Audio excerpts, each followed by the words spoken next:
Hello. तो आज की इस वीडियो में हम देखने वाले हैं इंट्रोडक्शन टू रिसर्च। तो आपको इस चैप्टर में पढ़ना क्या है, तो जैसे कि आप देख सकते हैं आपको पढ़ना है introduction and meaning of research. Introduction क्या होता है, मीन्स रिसर्च क्या होता है, एंड उसके हमको मीनिंग पढ़ना है। देन आपको पढ़ना है फीचर्स क्या होते हैं, जो कि एग्ज़ाम के व्यू से काफ़ी इम्पोर्टेंट क्वेश्चन है। फिर आपको पढ़ना है ऑब्जेक्टिव ऑफ रिसर्च, आखिर रिसर्च करते क्यों हैं। फिर पढ़ना है importance of research in accounting and finance. As we are accounting and finance students, तो इट इज़ इम्पॉर्टेंट कि हम लोग को करना क्यों है और ये कैसे हेल्पफुल होता है अकाउंटिंग एंड फाइनेंस में, ठीक है। फिर आपको पढ़ना है टाइप्स ऑफ रिसर्च, रिसर्च के कितने तरह से हम कर सकते हैं। Stages of research process, steps in formulation of research problem, अगर आपको कुछ रिसर्च में प्रॉब्लम होता है तो सॉल्व कैसे करेंगे वो भी हमें पढ़ना है।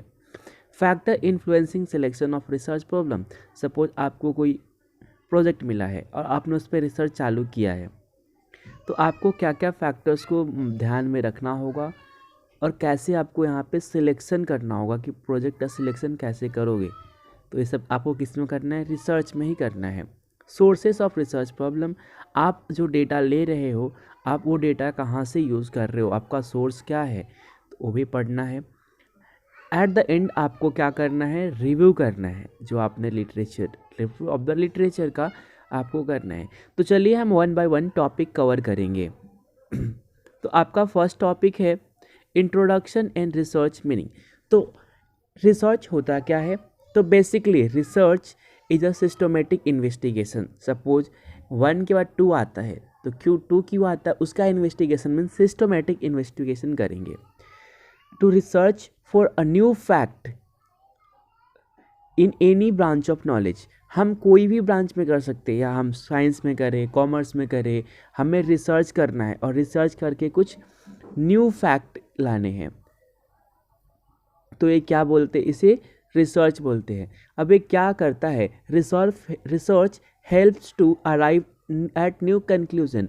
सपोज मैं न्यू डेटा के बारे में सर्च करूँगा तो मुझे कुछ नया कंक्लूजन मिलेगा। It enables to find solution to certain problems, जो कि कुछ आपको नए जो प्रॉब्लम्स आए रहेंगे उसको सॉल्व करने में हेल्पफुल होगा।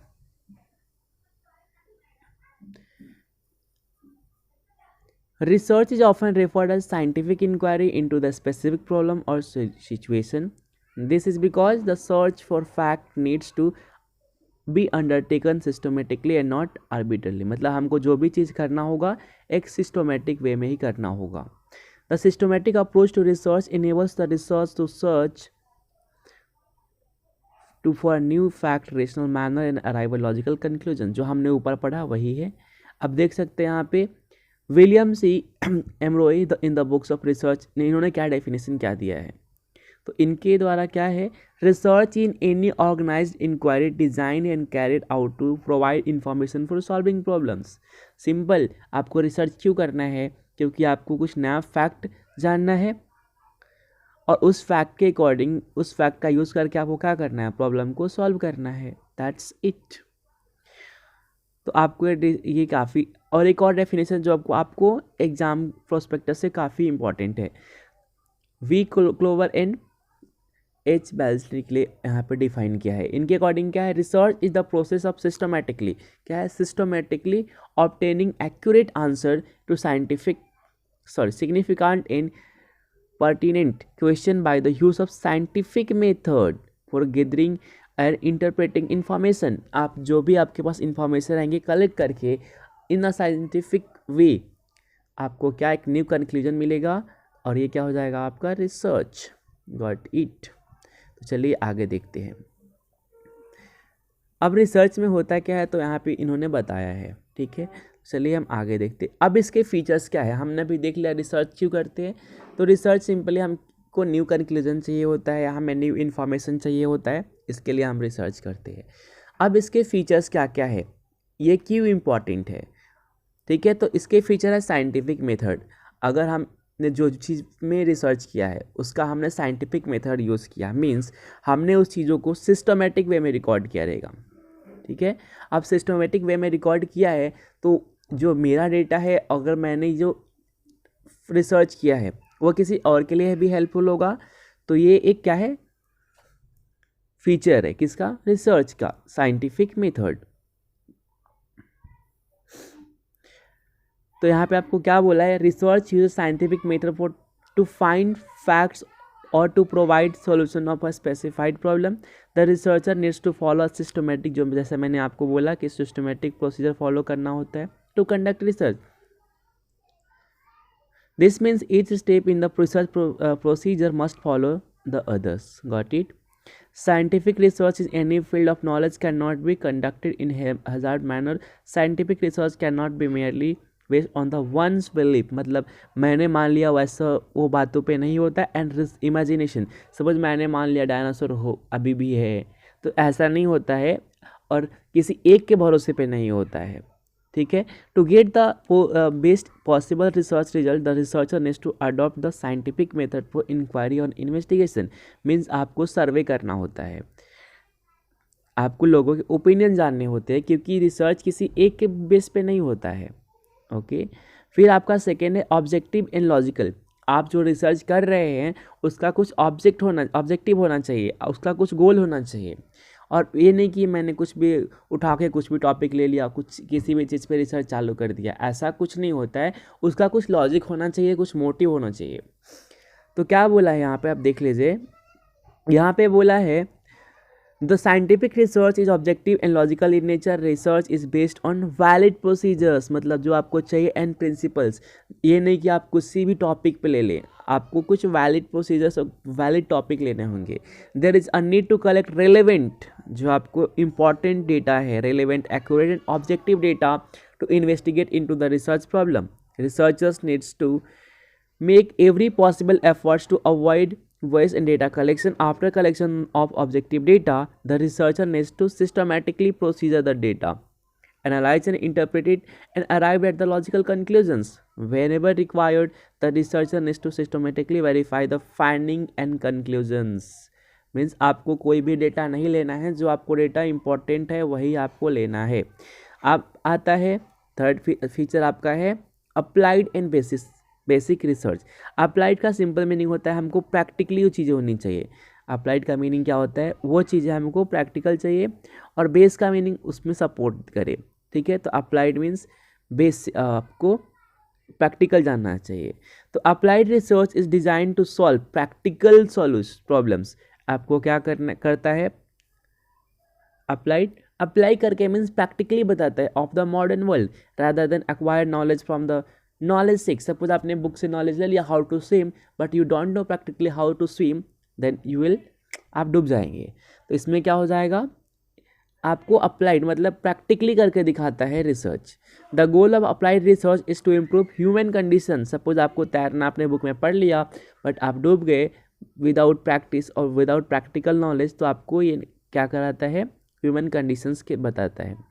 It is generally used to solve particular problem. For instance, a social research can be conducted to study the problem of unemployment in rural areas, and based on the research findings, appropriate measures to be taken to the government or the authorities to reduce the problem of unemployment. Suppose गांव में unemployment बढ़ रहा है, तो हम सर्वे करते हैं कि कितने लोग एम्प्लॉयमेंट है, कितने लोग अनएम्प्लॉयमेंट है, कितने लोग लिटरेट है, कितने लोग इलिटरेट है। उसके अकॉर्डिंग गवर्नमेंट एक प्लान बनाती है और वो प्रॉब्लम को कम करने की तैयारी में लग जाती है। अब आता है बेसिक, मतलब आपको फंडामेंटल एकदम बेसिक होना चाहिए रिसर्च। ये क्या होता है, is done by the curiosity of interest in scientific questions.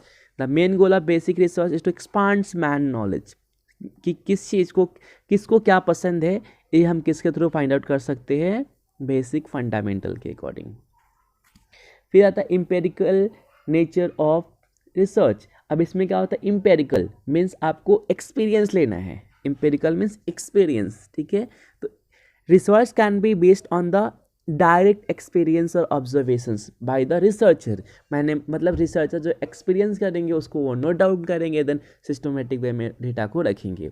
Empirical research is undertaken to study certain situations or event based on experiment, observations and surveys. जैसे वहाँ पे आपने इसके जस्ट पहले देखा था कि कैसा होना चाहिए, अप्लाइड रिसर्च होना चाहिए। तो उसी को हम अलग लैंग्वेज में थोड़ा सा एक्सपांड करेंगे तो क्या बनेगा, empirical nature of research. In empirical research, the researcher develops a hypothesis and then collect data to prove it or disprove it. Then वो अपने कंक्लूजन पे आते हैं, या आपको उसको आप मतलब सही बताते हैं या तो गलत बताते हैं, यहाँ पे उन लोग फाइनल करते हैं। फिर आता है जनरलाइजेशन। अब इसमें क्या होता है, बहुत पॉपुलेशन बहुत लार्ज दिया है, ठीक है, तो उसके अकॉर्डिंग कैसे करेंगे। तो researcher finding can be applied to larger population. और researcher can conduct a research on sample of the respondent, मतलब 10 से लिया, उसके ऊपर अपना वो रखेगा, रिप्रेजेंट्स द यूनिवर्स, मतलब 10 लोगों का ओपिनियन लेके वो 100 लोगों का मतलब रिस्पॉन्ड कर सकता है। The sample selection must be done systematically so that it is properly represent the whole population of the universe, ठीक है। मतलब आपने मतलब लार्ज पॉपुलेशन है तो आपने उसमें छोटे से बहुत कम रिसर्च से मतलब रिसर्चर गए और उन्होंने डेटा लिया बहुत कम लोगों से, लेकिन उसके बेस पे उन्होंने क्या किया, पूरे लार्ज पॉपुलेशन का रिस्पॉन्ड मतलब डिक्लेयर कर दिया। The research finding based on sample population can be generalized and applied to the whole universe. Therefore, generalization takes place when research finding based on sample means आपको किसके base पे करना है, sample responses are applied to whole population. फिर अब आता है control nature of basic research. अब कंट्रोल नेचर में क्या होता है, means control means something is control ना, तो इन कंट्रोल में हमको करना है क्या, अपना research. So in real life experience, there are many factors that affect an outcome. A single event is often the result of several factors. When similar events is tested in the research, due to broader nature of factors, some factor taken to control, मतलब आपको control करना है, while other factor tested to for possible effect. In pure science, it is very easy to control certain factor because lab experiments are conducted. क्यों होता है, क्योंकि वहाँ पे हम प्रैक्टिकली चीज़ों को करते हैं।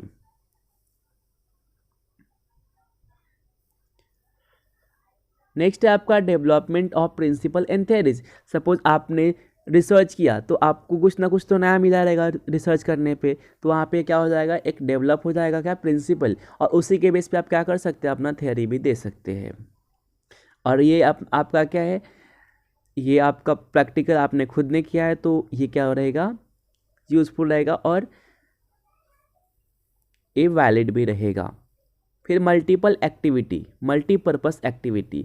अब आपने रिसर्च किया रहेगा तो रिसर्च एक बेस पे तो किया नहीं रहेगा, उसके बहुत मोटिव भी हो सकते हैं, तो ये आपका हो जाएगा मल्टीपर्पस एक्टिविटी। आप रिसर्च करेंगे तो बहुत सारे उसमें आप एक रिसर्च करने जाएंगे, बट उसके लिए आपको बहुत सारे क्या हो जाएंगे,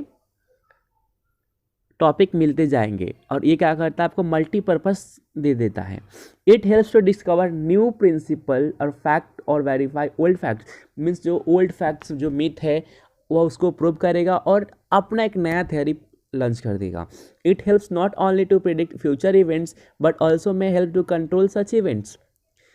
It enables causal relationship between variables. It also helps to develop new scientific tools, concepts, and theories, which would facilitate reliable and valid study of human behavior and other aspect. Got it? फिर आता है manipulation of concept, ठीक है। Manipulation कैसे करने का, the researcher try to manipulate things और concept. The manipulation of purposeful control of things or concept is done with the definite purpose as to arrive the statement generality. Sorry. For instance, a researcher may manipulate the environment in a workplace, such as lighting or layout or seating arrangement, to find out its impact on the productivity of the employee. Suppose दो employee एक जगह पे ही काम कर रहे हैं, तो वो क्या होगा, अब वो एक दूसरे से जान पहचान हो गई, देन वो जो वर्क उस एफर्ट से कर रहे हैं वो एफर्ट से नहीं करेंगे, तो इसके लिए क्या चाहिए, आपको मैनिपुलेशन भी करना इम्पॉर्टेंट है। अब आता है क्वालिटेटिव एंड क्वांटिटेटिव। तो क्वांटिटेटिव में क्या होता है, क्वांटिटेटिव में researcher undertake to measure quantity और amount called quantitative research, means जो अमाउंट ले कुछ क्वांटिटी की बात करेगा तो हो जाएगा quantitative. For instance, research undertaken to find out the number of unemployed graduate और the number of unemployment in general. Means आपको एक नंबर फाइंड आउट करना है। नंबर मीन्स आपका क्या हो जाएगा, क्वांटिटी।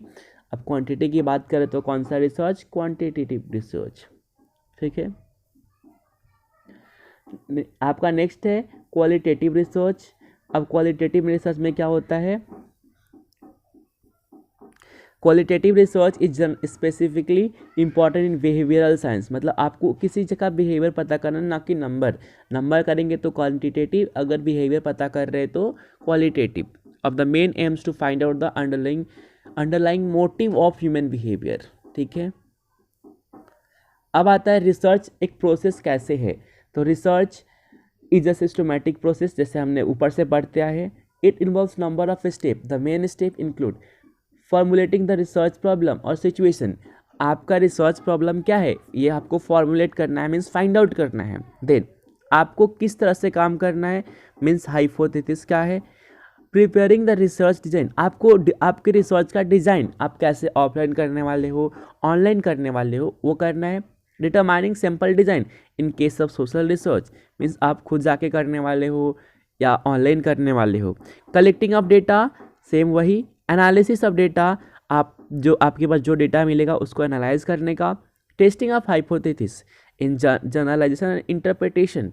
फिर preparation of report and thesis. उसके बाद आपको जो भी रिपोर्ट मिलेगा आप उसको फॉलो करेंगे एंड उससे रिपोर्ट बनाएंगे। तो ये था हमारा introduction and factor of research. Hope so आपको ये वीडियो काफ़ी हेल्पफुल रहेगा। अगर आपको ये वीडियो अच्छा लगा तो कमेंट करें और मेरे चैनल को सब्सक्राइब करें। इस वीडियो को लाइक एंड अपने दोस्तों को शेयर करें, ताकि मेरे चैनल को सब्सक्राइब कर रहेंगे, ताकि आने वाले इस न्यू वीडियो के अपडेट आपको मिलते रहें। धन्यवाद।